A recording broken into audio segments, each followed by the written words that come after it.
Mais j'ai insisté, j'ai répété. L'énergie a changé et l'argent est arrivé. Une action concrète, aujourd'hui, avant de dormir, au lieu de naviguer sur vos problèmes sur votre téléphone, visualisez la journée parfaite de votre vie, comme un film. Où vous vivez, comment vous vous réveillez, qui vous accompagne, ce que vous faites avec l'argent qui arrive. Ensuite, remerciez. Peu importe si cela ne s'est pas encore produit. La vibration de la gratitude est la fréquence la plus puissante. Quand vous vibrez sur l'inquiétude, la pénurie, la culpabilité, qu'obtenez-vous? Plus de problèmes, plus de dettes, plus d'inquiétude. Examinez votre monde intérieur. Combien de fois, avant de dormir, le poids des factures vous accable? Et vous vous interrogez sur votre insomnie, votre fatigue, votre manque de moyens. J'ai vécu ça des années, et je vous le garantis. La dette ne diminue pas en vibrant sur la dette, elle grossit. Comment ai-je commencé à sortir de cette spirale? Par un changement minime, insignifiant au point de paraître incroyable, j'ai cessé de me nourrir d'informations négatives avant de dormir. J'ai éteint la radio, le journal, j'ai cessé d'écouter les gens négatifs. Avant de dormir, je lisais le même livre, à la même page, encore et encore. Parfois, je ne comprenais même pas tout, mais je lisais. Pourquoi? Parce que cela modifiait la fréquence de mes pensées, mon état intérieur, et l'intérieur se reflète à l'extérieur. Votre situation financière y répond déjà. Des études de l'University College London révèlent que plus de 70% des gens nourrissent quotidiennement des pensées négatives automatiques. De l'énergie à basse fréquence, une vibration de pénurie. Peu importe que vous vous leviez tôt, que vous travailliez dur, que vous fassiez des heures supplémentaires. Si la fréquence est erronée, aucun effort physique ne compensera. Vous pouvez ignorer cela et continuer à vous plaindre, ou faire ce simple exercice pendant 7 nuits consécutives. Ensuite, dites-moi, votre vibration vous montrera que la réalité est un miroir de ce que vous ressentez. Si vous changez intérieurement, l'extérieur ne peut pas rester identique. Si vous êtes énergie, vos pensées sont vibrations, et la vibration attire la vibration. Qu'est-ce que vous choisissez d'envoyer à l'univers aujourd'hui? La même peur ou le courage de créer une nouvelle réalité? Choisissez avec soin. L'univers écoute tout, mais répond à votre fréquence. Avez-vous remarqué que la plupart de vos actions sont presque automatiques? Vous vous réveillez, vous vous brossez les dents de la même manière. Vous prenez le même café, vous vous plaignez des mêmes choses. Vous travaillez, vous rentrez, vous vous plaignez et vous dormez, en espérant que, par miracle, demain tout changera. Cela ne changera pas tant que vous ne modifierez pas le programme qui contrôle tout, le paradigme. Je ne savais pas non plus ce que c'était. Je pensais être malchanceux. Je disais, je n'ai pas d'études. Pas de chance, pas d'opportunité. Je le répétais tellement que mon corps y a cru et agissait comme quelqu'un sans études, sans chance, sans opportunité. Je travaillais tard, je faisais des petits boulots, je changeais d'emploi, mais mon compte était toujours dans le rouge. Jusqu'à ce qu'une personne plus sage me dise « Peu importe combien vous travaillez, si vous ne changez pas votre paradigme. » Sur le moment, je n'ai pas compris. Je pensais travailler beaucoup, et il me disait que le problème était un paradigme. Mais j'ai décidé d'écouter. Il m'a expliqué que le paradigme est comme un logiciel mental qui contrôle notre comportement sans que nous nous en rendions compte. Si ce logiciel est programmé pour dépenser plus que ce que vous gagnez, avoir peur d'investir, fuir les opportunités, rien ne changera. Combien de fois avez-vous juré d'économiser? Une promotion est apparue, un nouveau téléphone, une fête, et voilà vos économies envolées. Vous dites que vous voulez être riche, mais vous vous sentez coupable en voyant quelqu'un gagner beaucoup. Vous dites que vous voulez entreprendre, mais vous dépensez au centre commercial tous les week-ends. C'est le paradigme qui crie « Restez comme vous êtes, c'est plus sûr ». Je me souviens de l'époque où j'étais pompier à Toronto. Je travaillais la nuit, je changeais de poste, je faisais de tout. Mon salaire ne couvrait même pas mes dettes. J'étais tellement désespéré que j'acceptais n'importe quel travail. J'ai vu une annonce pour une entreprise de nettoyage. Je suis entré sans rien connaître, mais, pour la première fois, j'ai appliqué ce que j'avais appris. Au lieu de penser « c'est peu », j'ai pensé « comment puis-je développer cela ?» En un an, je facturais plus de 100 000 $ avec une entreprise de nettoyage, sans diplôme, sans MBA, sans expérience. Ce qui a changé, ce n'est pas le monde, c'est moi. Je vois des gens qui disent « je sais ce que je dois faire », mais qui vivent de la même manière. Ils se réveillent en se plaignant de leur patron, mais ne cherchent pas un autre emploi. Ils veulent créer une entreprise, mais passent leur week-end à dormir. Et quand cela ne fonctionne pas, ils accusent l'économie, le gouvernement, le patron. Vous savez que vous répétez des habitudes qui vous plombent financièrement? Vous le savez. Alors pourquoi ne changez-vous pas? Parce que votre paradigme ne le permet pas. Il vous fait répéter la routine, même si vous souffrez. Il vous fait croire qu'il vaut mieux avoir peu, mais sûr, que de risquer de gagner beaucoup. Michael Jackson, un talent extraordinaire, a révolutionné la musique, la danse, l'industrie du divertissement, mais n'a jamais travaillé ses paradigmes émotionnels. Il n'a jamais surmonté ses peurs d'enfance.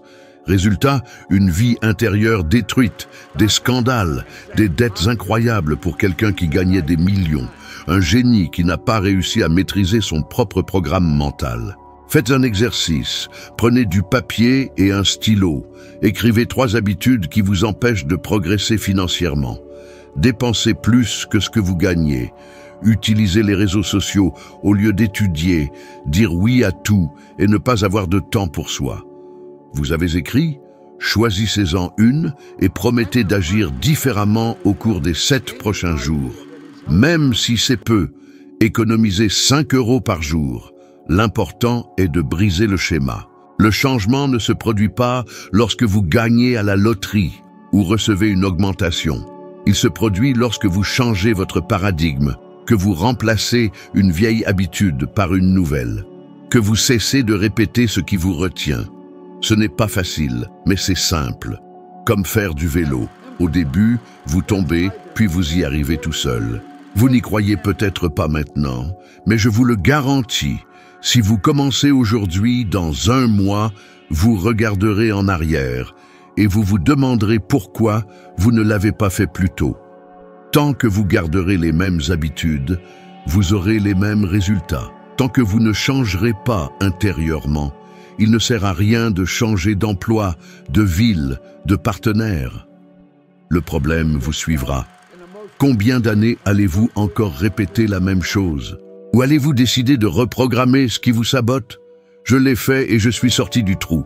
Si moi, une personne ordinaire, j'y suis arrivé, vous pouvez aussi y arriver, mais seulement si vous le faites maintenant. Le reste est une excuse. L'action paie les factures. Changez l'habitude, le paradigme, tout. Avez-vous remarqué que presque tout le monde travaille toute sa vie pour gagner un salaire et que, lorsqu'il cesse de travailler, il cesse de gagner? C'est la façon la plus dangereuse de vivre financièrement. La plupart des gens font aveuglément confiance à un seul salaire et lorsqu'il disparaît, tout s'effondre. J'ai appris très tôt que c'était un piège. Cela met votre liberté entre les mains d'une autre personne, un patron, une entreprise, un client, et cela met votre esprit dans une cage. J'ai vu cela comme pompier à Toronto. Je n'avais que ce chèque de paie. Si je tombais malade, je n'avais rien. Si j'étais licencié, je n'avais rien. Je détestais être l'otage de mon salaire. Un jour, j'ai pensé, pourquoi certaines personnes deviennent riches même en dormant, tandis que d'autres travaillent 16 heures par jour et n'économisent pas un centime? La réponse que j'ai découverte a tout changé. De multiples sources de revenus. Peu importe que vous soyez riche ou pauvre, jeune ou vieux, celui qui construit une véritable richesse ne dépend jamais d'une seule source d'argent. J'ai créé mon entreprise de nettoyage pendant que je travaillais au corps des pompiers. Je nettoyais des bureaux, des magasins, des maisons. Lorsque je ne nettoyais pas, j'engageais quelqu'un pour nettoyer pour moi. Et j'étudiais les moyens de gagner plus sans être physiquement présent. Le résultat? Pendant que je dormais, les gens nettoyaient pour moi. Pendant que j'étais au Canada, j'avais un autre contrat aux États-Unis. Pendant que je mangeais avec ma famille, l'argent ne cessait d'arriver. Vous pensez peut-être, je ne sais pas entreprendre, je n'ai pas de capital, je n'ai pas d'idée. Je vais prouver que ce n'est pas une excuse. Aujourd'hui, avec un téléphone portable, vous pouvez créer des revenus supplémentaires de n'importe où. Vous pouvez enseigner quelque chose que vous savez, vendre un produit numérique, offrir un service. Vous pensez que ce n'est pas possible. J'ai rencontré un jeune homme endetté qui gagnait un peu plus que le salaire minimum. Il a décidé d'enregistrer des vidéos pour enseigner comment créer des feuilles de calcul de budget familial. Cela semble idiot. Aujourd'hui, il vend des cours en ligne à une chaîne avec des millions de vues et gagne plus en dormant qu'il ne gagnait en travaillant 10 heures par jour dans un bureau. Le problème n'est pas le manque d'opportunités, c'est votre vibration qui dit « ce n'est pas pour moi, je ne sais pas comment faire, j'ai peur d'échouer ». Tant que vous vibrez sur la peur, vous ne voyez pas la porte ouverte. Warren Buffett, le plus grand investisseur vivant, sa plus grande leçon n'est pas seulement d'acheter des actions à bas prix, mais de créer des sources de revenus qui ne dépendent pas du fait d'être éveillé. Il dit que s'il ne trouve pas un moyen de gagner de l'argent pendant son sommeil, il travaillera jusqu'à sa mort. C'est vrai. Combien de sources de revenus avez-vous? 1, 2? Et si la principale disparaissait demain? Quel est votre plan B? La plupart des gens n'en ont pas. Ils vivent dans la peur d'être licenciés, de tomber malades, de prendre leur retraite. C'est de l'esclavage déguisé en stabilité. Cela peut être inconfortable à entendre, mais il vaut mieux être mal à l'aise maintenant que de le regretter plus tard. Personne ne créera de multiples sources de revenus pour vous. N'attendez pas votre patron ou le gouvernement. C'est vous qui décidez de sortir du cercle vicieux de l'échange de temps contre de l'argent. Écrivez 3 choses que vous faites bien et pour lesquelles quelqu'un paierait. Cela peut être petit, simple. Si vous ne savez pas, demandez « Qu'est-ce que vous pensez que je fais bien ?» Vous serez surpris. Choisissez-en une et engagez-vous à l'offrir à au moins 5 personnes cette semaine, même si c'est gratuit, pour vous entraîner, pour créer une preuve. Mais faites-le. Commencez à vous demander tous les jours « Comment puis-je gagner de l'argent pendant mon sommeil ?» Peu importe si cela semble impossible, votre esprit commencera à trouver des réponses. Parce que votre vibration change. Vous sortez de la fréquence de la peur et entrez dans la fréquence de la créativité et de l'action. L'univers conspire en votre faveur. Tant que vous vous convaincrez que vous ne méritez de gagner de l'argent qu'en échange de votre sueur, vous continuerez à vendre vos heures, votre dos, votre santé. Mais lorsque vous décidez que votre esprit peut travailler pour vous-même, lorsque vous vous reposez, tout change. Je le sais, je le vis. Je ne suis plus jeune, mais mon compte ne cesse de croître pendant mon sommeil. Non pas parce que je suis spécial, mais parce que j'ai su ouvrir plus d'une source de revenus. Combien de sources ouvrirez-vous d'ici la fin de l'année? Terminerez-vous l'année de la même manière ou utiliserez-vous le temps pour construire quelque chose qui vous paiera même lorsque vous voyagez, lisez ou jouez avec vos petits-enfants? Le temps passe de toute façon. Il vaut mieux qu'il passe en dormant tranquillement, sachant que l'argent ne dépend pas seulement de votre éveil. Faites-le. Le plus grand changement de ma vie ne s'est pas produit lorsque j'ai trouvé un nouvel emploi ou lorsque quelqu'un m'a donné une opportunité. Il s'est produit lorsque j'ai pris une décision. Décider vraiment est le point où toute transformation commence. Il n'y a pas de milieu terme. Soit vous décidez, soit vous restez où vous êtes, en répétant le même jour, le même mois, la même année. J'étais assis dans ma chambre, j'ai regardé ma main, encore blessée par une coupure de ma jeunesse, et j'ai pensé, soit je continue à me lamenter, soit j'assume tout, et je fais ce qu'il faut pour vivre comme je le veux. À ce moment-là, j'ai décidé que je ne serais plus victime de mon passé, du manque d'études, d'argent, de soutien. Personne n'y a cru. On m'a traité de fou lorsque j'ai quitté le corps des pompiers. « Vous allez perdre ce que vous avez », disait-il. Mais je savais que je devais perdre le peu que j'avais pour gagner beaucoup. Vous pensez peut-être, décider est facile, et si je n'y arrive pas, et si j'échoue? L'échec le plus important est de ne pas décider. Parce que tant que vous ne décidez pas, vous vivez à la merci des décisions des autres, du patron, de la famille, de la peur. Celui qui ne décide pas s'adapte aux rêves des autres. Recherchez la biographie de quelqu'un que vous admirez. Vous trouverez un point où cette personne a cessé de remettre à plus tard, de demander la permission et a simplement décidé, Oprah Winfrey a décidé qu'elle ne serait plus une simple journaliste. Steve Jobs a décidé de ne pas être seulement un employé d'Atari. Nelson Mandela a décidé que la liberté du peuple valait plus que la sienne. Aucune de ces personnes ne savait comment tout se passerait. Elles savaient seulement ce qu'elles voulaient et elles ont décidé. La science prouve que cela différencie ceux qui réussissent de ceux qui vivent d'excuses. Des recherches du Journal of Personality and Social Psychology montrent que les personnes déterminées ont jusqu'à 60% plus de chances d'atteindre leurs objectifs à long terme que celles qui veulent simplement essayer. Toute décision n'est pas grandiose. Je n'ai pas décidé de devenir riche du jour au lendemain. D'abord, j'ai décidé d'arrêter de me plaindre. Ensuite, j'ai décidé d'étudier au moins une page par jour d'un livre. Ensuite, j'ai décidé de ne pas perdre mon temps avec ceux qui ne parlaient que de crise. Un pas entraînait l'autre. Mon entreprise de nettoyage a grandi. J'avais des affaires dans d'autres pays. J'enseignais ce que j'avais appris.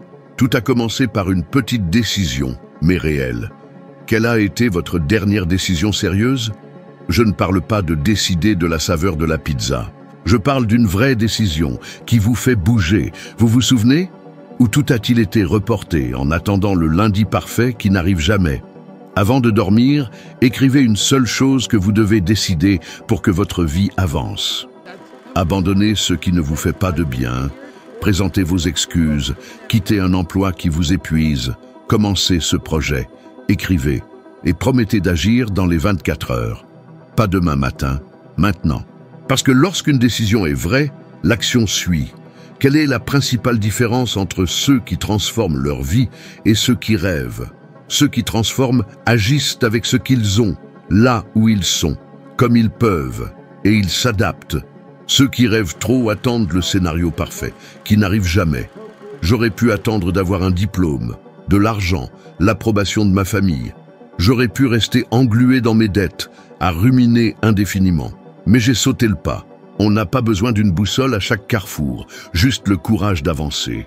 La vie, c'est ça, une mosaïque de choix, pas à pas. Et le plus incroyable, l'univers répond à notre mouvement, une décision. Et soudain, des portes closes depuis des lustres s'ouvrent. Des rencontres inattendues, des idées fusent, une énergie insoupçonnée jaillit. Alors, quel tournant allez-vous prendre aujourd'hui? Pas demain, aujourd'hui. Chaque jour qui passe est un jour de moins à laisser filer sa vie comme une feuille morte. Personne ne mérite de vivre un rêve en pointillé quand la toile entière est à sa portée. Osez, lancez-vous. Moi, je l'ai fait et je suis là pour en témoigner. À votre tour maintenant. Arrêtez un instant. Soyons honnêtes. Croyez-vous vraiment que votre vie n'est qu'une succession de hasards? Laissez-moi vous souffler un secret. Rien n'est le fruit du hasard. Vous avez attiré chaque détail de votre existence, y compris les difficultés financières, les frustrations et même cette facture qui vous hante. Ce n'est pas de la simple motivation, c'est de la physique pure et simple. Vous êtes un générateur d'énergie. Tout vibre, vos pensées créent votre fréquence et cette fréquence façonne votre réalité. Et si je vous montrais comment modifier cette fréquence concrètement, sans artifice, pour attirer l'argent au lieu de le courir après? Avez-vous déjà considéré que vous n'êtes pas qu'une image dans un miroir? La plupart des gens l'ignorent, mais vous êtes une pure énergie, une vibration en mouvement constant. Vous connaissez la photographie Kirlian, une technique qui photographie le champ d'énergie émanant du corps. Le corps émet de l'énergie en permanence, la science le confirme.